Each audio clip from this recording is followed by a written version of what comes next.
The origins of Essex are harder to track the history of.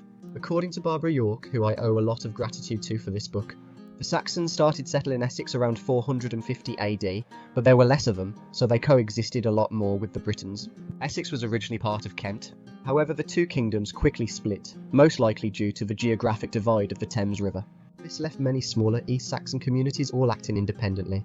However, the kings of Kent likely had a fair bit of sway in Essex before they came under their own king. Barbara York reckons they might have stayed a minority, which was rare for the Anglo-Saxon kingdoms, so they may have been a ruling minority class in Essex.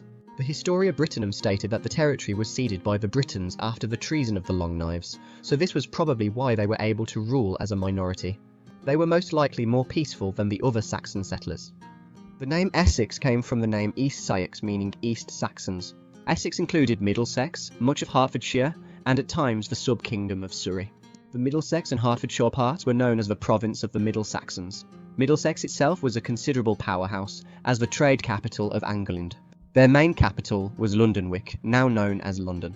Modern archaeologists are a bit puzzled about Essex particularly, because of the scarcity of artefacts and pagan tombs outside of Mucking, a Romano-British settlement. This again suggests that the East Saxons were a ruling class over the Britons, and kept themselves much more separate from the natives than other Anglo-Saxon tribes.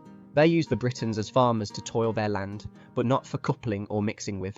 The biggest divide early on would have been a religious one, between the Celtic Christian Britons and the Anglo-Saxon pagan East Saxons. These Essex tribes came together under King Esquin in 527 AD.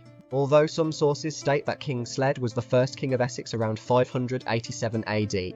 Cybert of Essex was the first Essex king to convert to Christianity. However, it seemed the East Saxons didn't take to Christianity as quickly as some of the other kingdoms.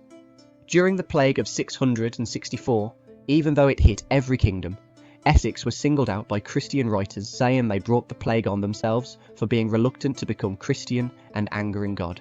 Essex was a more decentralised kingdom with local rulers having much greater authority. It could have had a different type of government altogether, maybe split up into smaller regions. For example, King Sexred, King Sayward, and another unknown brother all ruled jointly after the death of their father, Cybert, in 616 AD. This lack of structure and centralisation is most likely what led to them being politically dominated by the other, stronger Anglo-Saxon kingdoms, mainly Mercia, until Wessex took over. Be sure to check out my other channel, History Sticks, for the complete, longer and comprehensive video.